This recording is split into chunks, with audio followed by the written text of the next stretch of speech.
Welcome to the Book Hospital. Today I'm going to be sharing with you the lost art of book repair.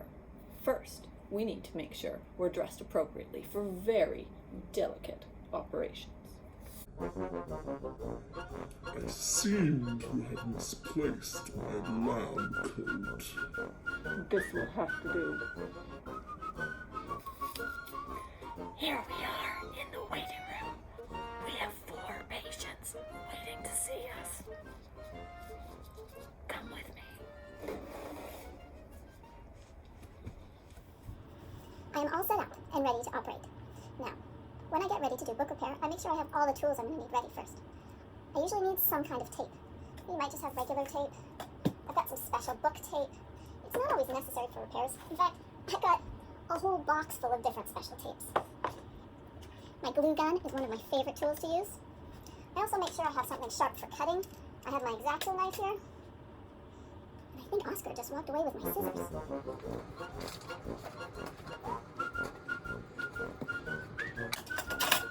I like to have a ruler, a pencil, and often I'll need some kind of card paper. Alright, let's see our first patient today. I have an elephant in Piggy. This has been very well loved, as you can see from the corners of the book. When we look inside, we can see that a lot of people have read this, and not everybody has been turning from the backyard. Ms.McKay, can you please remind me what is the backyard of a book? I'd be happy to, Oscar. So you know how we shelve our books? We always shelve them so that the front yard is facing out. This is the part with the address on it, just like the front of your house. If this is the front yard, then this is the backyard. And when we turn the pages of a book carefully, we always make sure we turn with our fingers on the backyard pages. We don't turn from the attic, and we don't turn from the basement. Got it. Fingers on the backyard to turn the pages. We notice on the pages that quite a few of them along the bottom are torn, and that's from the pages being turned from the center of the book. We want to fix these before they get any worse. This is a really simple repair, and it's a good one to do before they get worse. You want to make sure that you put the tape down so it extends beyond the paper on the end, and then fold it carefully over to the other side. I'm going to go through the book and get all of those little corners.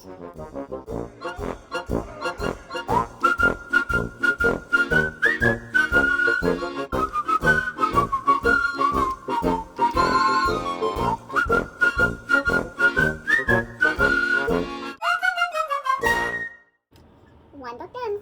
It's important that you work slowly and take your time. Go through carefully. Fixing up normal wear and tear on your pages is going to make your books last a lot longer. Let's take a look at another book. You Need a Unicorn.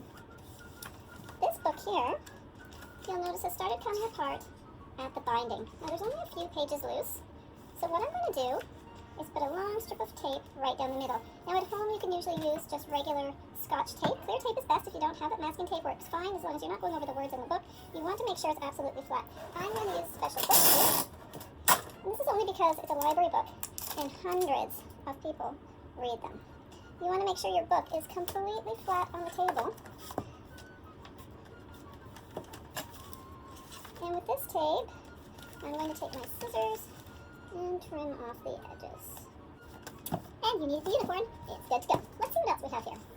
Sometimes in books, like this Elephant and Piggy, first of all I notice here, there's a piece that's coming off. We can either tear or cut this off. And then I'm going to put a piece of tape around here to protect the corner. I'm using my extra strong tape because it looks like this book has been bumped on the corner many times and it's starting to get soft. So I just want to reinforce that so that it lasts a little bit longer. You can use any kind of tape that you have for this. Now, the problem with this book is when I open it, I notice that the spine has separated from the pages. As it is, I'm going to trim off some of the extra little bits of paper and I'm going to use my glue gun to glue it back together. Sometimes we have to cut things apart completely before we put them back together. If you're using an X-Acto knife, make sure you're being very careful and that you have your parents' permission. Or you can ask your parents to help you with this part. Alright, for this one, I'm going to use my glue gun, and I'm going to put a bead of glue gun glue all along the spine. Remember to ask your parents about using a glue gun and getting some help with anything that's plugged in or extra hot. I'm going to fold this just the way I want it to be and push it, give it a little bit of pressure down on the spine. Let it cool a little bit. Okay. And then finally, I'm going to tape up the spine from the inside. You can use any kind of tape you'd like. I'm going to use some special binding tape. Make sure the piece you use is longer than what you need, and you'll trim it after. Now the important part is that you're flat, so if you put it down on one side, leave it up, bring it right down to the middle, and then you're going to close the book onto the tape. This way it's going to close it, it's going to tape it exactly where it would be if the book is closed. Now I'll open it up, and trim off my tape.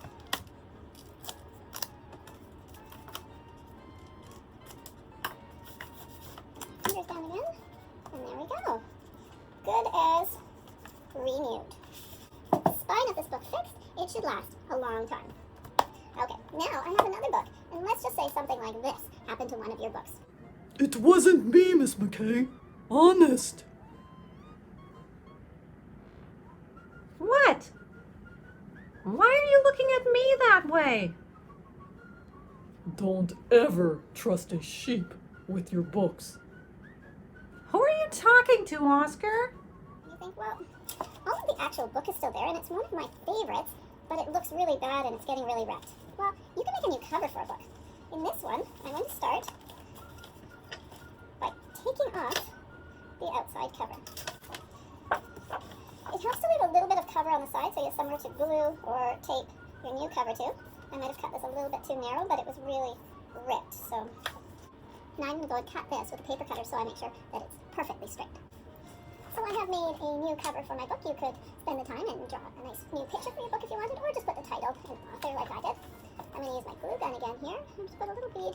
You could use regular glue for this, or you could just use tape. I'm going to use some glue, a little bead of it, and then reinforce it with tape. Line up my new cover.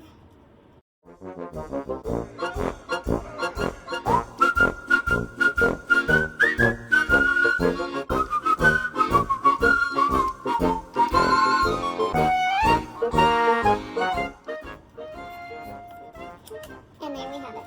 I have restored a previously written book so that it can be read again.